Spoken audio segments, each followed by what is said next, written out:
दोस्तों, क्या आपको भी इंस्टॉलमेंट वाले क्वेश्चन कठिन लगते हैं? क्या आप चाहते हैं कि एग्जाम इन क्वेश्चंस को आप मात्र 1 सेकंड में सॉल्व कर ले? तो इस वीडियो को लास्ट तक जरूर देखें। इस वीडियो को अंत तक देखने के बाद मेरा दावा है कि आप इंस्टॉलमेंट वाले क्वेश्चंस को मात्र 1 सेकंड में सॉल्व कर लेंगे। वीडियो के लास्ट में हम बेसिक तरीका भी देखेंगे।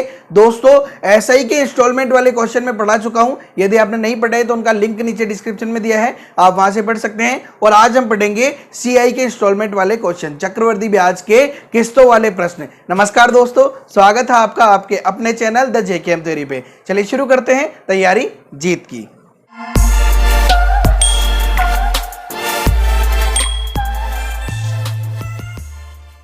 पहला क्वेश्चन देखते हैं हम।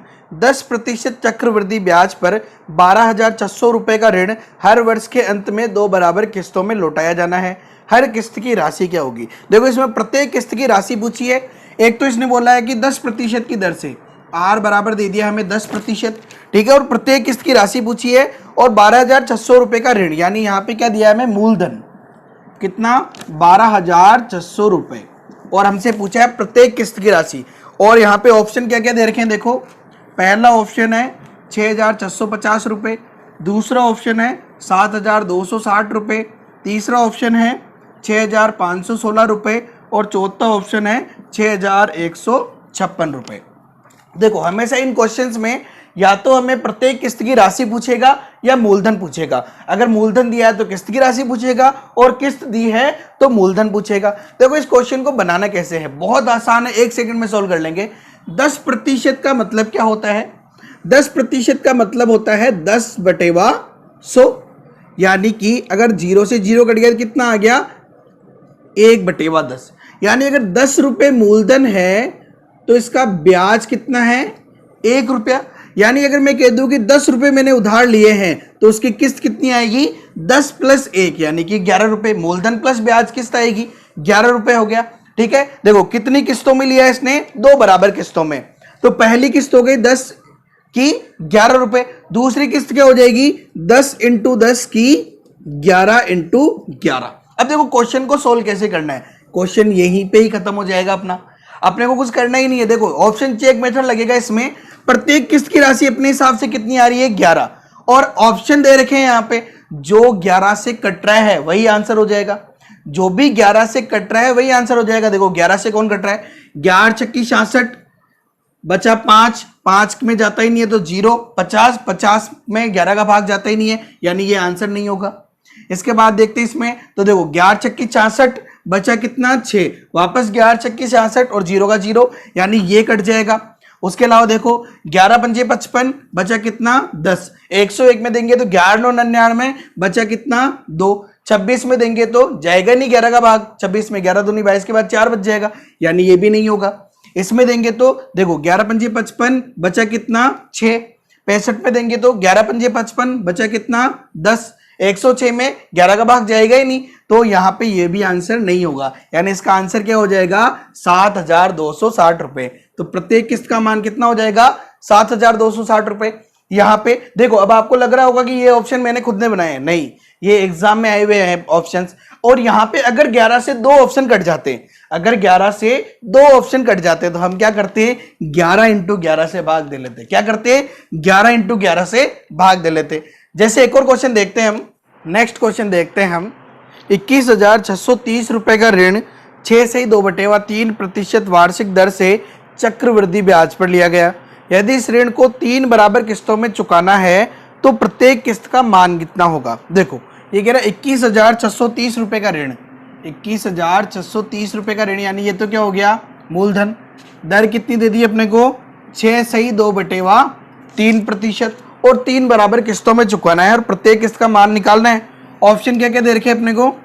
8,604 रुपये, दूसरा ऑप्शन है 8,192 रुपये, सी ऑप्शन है 8,240 और डी ऑप्शन है 8,460 रुपये।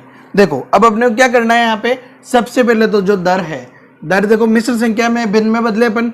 3 × 6 18 और 2 20/3। और प्रतिशत का मतलब क्या होता है? 1/100। 20 से कटा 20 एक बार और 100 कटा 5 बार, कितना आ गया? 1/3 × 5 यानी कि 15, 1/15। इसका मतलब क्या हुआ कि अगर 15 रुपए मूलधन है तो 1 रुपये ब्याज लगेगा। यानी पहली किस्त क्या हो जाएगी, 15 मूलधन, किस्त क्या हो जाएगी, मूलधन प्लस ब्याज, यानी 15 और 1 16। अगर 2 किस्तें होती तो दूसरी किस्त क्या होगी, 15 इंटू 15 तो हो जाएगा मूलधन, और 16 इंटू 16 क्या हो जाएगा, ब्याज। अगर एक और किस्त होती तो 15 इंटू 15 इंटू 15 और किस्त हो जाती 16 इंटू 16 इंटू 16। ये कॉन्सेप्ट लास्ट वाले क्वेश्चन में बहुत आसानी से समझ में आ जाएगा, क्योंकि अपन उस क्वेश्चन को बिल्कुल बेसिक तरीके से सोल्व करेंगे। देखो अब हमें क्या करना है, यहाँ पे अपने हिसाब से किस्त क्या है 16, क्वेश्चन के अकॉर्डिंग किस्त क्या है, ऑप्शन दे रखे अपने को, तो अपन को क्या करना है, इस 16 का भाग देके देखना है। अब देखो भाग कैसे देना है ताकि अपने को डबल काम नहीं करना पड़े। भाग देवे अपन 16 पंजे 80, बचा कितना 6, 60 में देंगे तो 16 48, बचा कितना 12।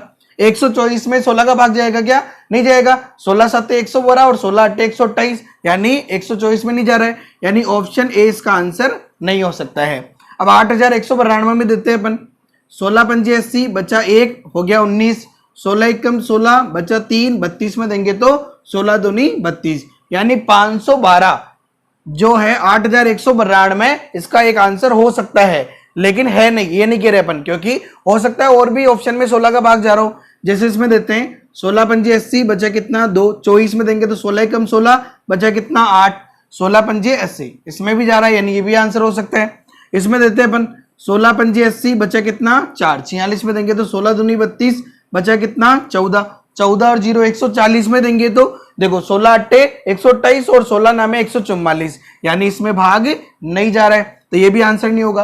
अब देखो आंसर या तो बी है या सी है। अब अपन ने जब 16 का भाग दिया तो इन दोनों में भाग चला गया। अब हम क्या करेंगे, 16 इंटू 16 का भाग देंगे।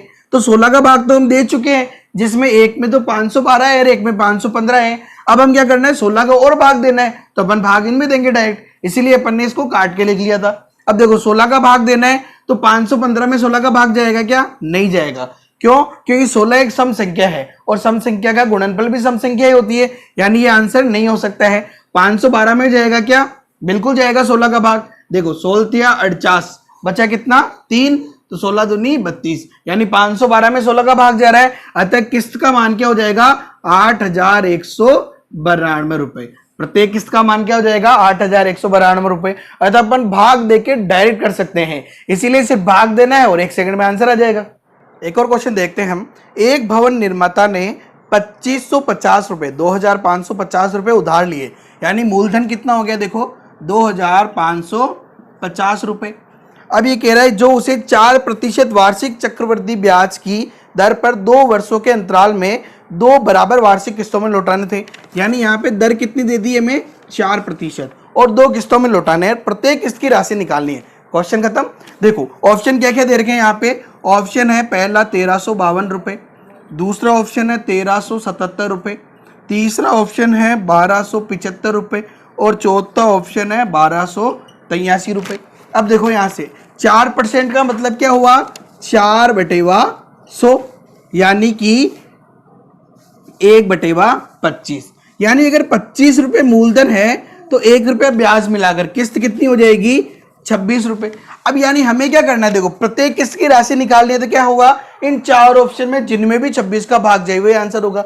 अब देखो 26 का भाग जाने का मतलब जरूरी नहीं है 26 का भाग दे, 26 का मतलब क्या होता है 2 इंटू 13, यानी जो 2 और 13 दोनों से डिवाइड हो वही अपना आंसर हो जाएगा। अब सबसे पहले 2 का भाग देंगे अपन, छोटी संख्या है, 2 का भाग इसमें नहीं जाता, इसमें नहीं जाता, इसमें नहीं जाता, किसमें जाता है 1352 में, तो इसका आंसर क्या हो जाएगा 1352। अब अगर 2 से और भी संख्या कट रही होती तो हम क्या करते, 13 का भी भाग देके देख लेते और अपना आंसर आ जाता। नेक्स्ट क्वेश्चन देखते हैं हम। कुछ धन उधार लिया गया तथा इसे 2 वार्षिक किस्तों में चुकाया गया। यदि प्रत्येक किस्त का मान 882 रुपए हो तथा चक्रवृद्धि ब्याज की दर 5% वार्षिक हो तो कितना धन उधार लिया गया। देखो यहाँ पे क्या बोल रहा है, एक तो मैं दे रखा है प्रत्येक किस्त का मान, प्रत्येक किस्त का मान कितना 882 रुपए, और दर जो दे रखी है वो हमें 5% दे रखी है, और क्या पूछा है मूलधन, यानी प्रिंसिपल हमसे पूछा है। या तो मूलधन देके प्रत्येक किस्त का मान पूछता है या प्रत्येक किस्त देके मूलधन का मान पूछता है। देखो अब इस क्वेश्चन को अपन बेसिक कॉन्सेप्ट से करते हैं। यहाँ पे हम समझते हैं, देखो दर का मतलब क्या होता है 5% का मतलब क्या हो जाएगा 5 और परसेंट यानी बटा 100, 5 से काटेंगे तो 1/20, यानी अगर 20 रुपए उधार ले रहा हूं तो 1 रुपए क्या लग रहा है, मेरा ब्याज लग रहा है। यानी अगर किस्त की बात करें तो मूलधन अगर 20 रुपए है तो किस्त कितनी हो जाएगी, मूलधन प्लस ब्याज, यानी 20 और 1 21 पहले साल। दूसरे वर्ष की बात करें हम तो मूलधन क्या हो जाएगा 20 × 20, तो किस्त क्या हो जाएगी 21 × 21। अब देखो ये कैसे कर रहे हैं, ये बहुत कम है जो समझाते हैं कि यहाँ पे हमने ऐसे क्यों किया है, डायरेक्ट बता देते हैं कि ठीक है इसको बराबर कर लेंगे ऐसे ऐसे। देखो समझो, पहले हम जानते हैं कि मिश्रधन का फॉर्मूला क्या होता है, P1 + R/100 की पावर T। ठीक है, अब देखो 1 + R/100 की पावर T में R का मान रखिए तो क्या हो जाएगा 1 + 5/100 की पावर T का मतलब क्या हो गया 2। अब देखो यहाँ पे वर्ष से मतलब है तो देखो 100 × 100 और 5 कितना हो गया 105/100, काटेंगे तो कितना हो जाएगा ये 21/20। ठीक है, समय की बात करें, समय चल रहा है जैसे T मानते हैं अगर अपन समय, अब T बराबर 1 वर्ष हुआ तो पहले वर्ष की किस्त क्या हो जाएगी, मूलधन हो जाएगा 20 रुपए और किस्त हो जाएगी 21 रुपए। अगर T बराबर 2 वर्ष हुआ तो दूसरे वर्ष की क्या हो जाएगी 21/20। T बराबर 2 हुआ तो हम क्या करते हैं 2 बार लिख लेते हैं 21/20, यानी मूलधन हो जाएगा 20 × 20 और किस्त हो जाएगी 21 × 21। तीसरे वर्ष के लिए एक बार और लिख लेंगे 21/20। तो इस प्रकार से हम यहां पे करते हैं। अब देखो ये कह रहा है प्रत्येक किस्त समान है, अब प्रत्येक किस्त समान है तो दूसरी किस्त क्या है 21 × 21, तो पहली को भी क्या बनाना पड़ेगा अपने को 21 × 21। अब यहां पे 21 से गुणा किया तो इधर भी 21 से गुणा करना पड़ेगा अपने को, तो अपन इसको कर देते हैं 21 से गुणा 20 × 21। ठीक है, अब देखो मूलधन क्या हुआ, पहला मूलधन तो हो गया अपना 21 दूनी 42 और 0 का 0 यानी 420 रुपए। दूसरा मूलधन क्या हो गया 20 × 20 यानी कि 400 रुपए, यानी कुल मूलधन कितना हो गया 400 और 420 को जोड़ेंगे तो 820 रुपए, ये हो गया कुल मूलधन अपना।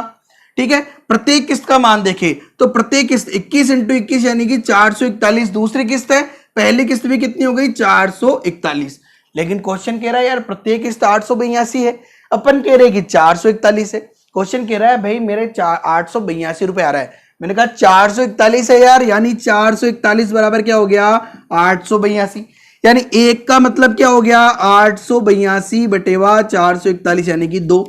441 का डबल 882। देखो एक का मतलब है 2 रुपए, हमें क्या निकालना है कुल मूलधन। कुल मूलधन कितना है 820, तो 820 का मतलब कितना हो जाएगा 2 × 820, तो 820 को 2 से गुणा करेंगे कितना हो जाएगा, देखो 0 2 दूनी 4 2 8 16, यानी कि 1640 रुपए। तो मूलधन कितना आ जाएगा 1640 रुपए।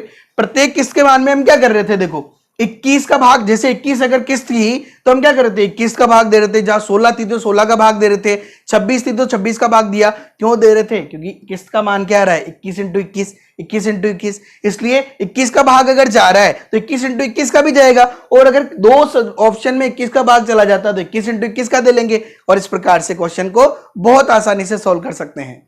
दोस्तों अब आप इंस्टॉलमेंट वाले क्वेश्चंस मात्र 1 सेकंड में कर लेंगे। यदि आपको मैथ्स में कोई भी प्रॉब्लम है तो आप हमें कमेंट बॉक्स में क्वेश्चन पूछ सकते हैं। इसके अलावा आप हमारे फेसबुक या इंस्टाग्राम पेज पे मैसेज करके भी क्वेश्चन पूछ सकते हैं। यदि वीडियो पसंद आया तो लाइक करें और अधिक से अधिक अपने दोस्तों के साथ शेयर जरूर करें, और यदि इस चैनल को अभी तक आपने सब्सक्राइब नहीं किया तो जल्दी से सब्सक्राइब कर लीजिए और बेल आइकन पर क्लिक कर लीजिए, जिससे आगे आने वाली वीडियोज की नोटिफिकेशन सबसे पहले आपको मिल सके। Okay, have a nice day, thank you so much, जय हिंद, जय भारत।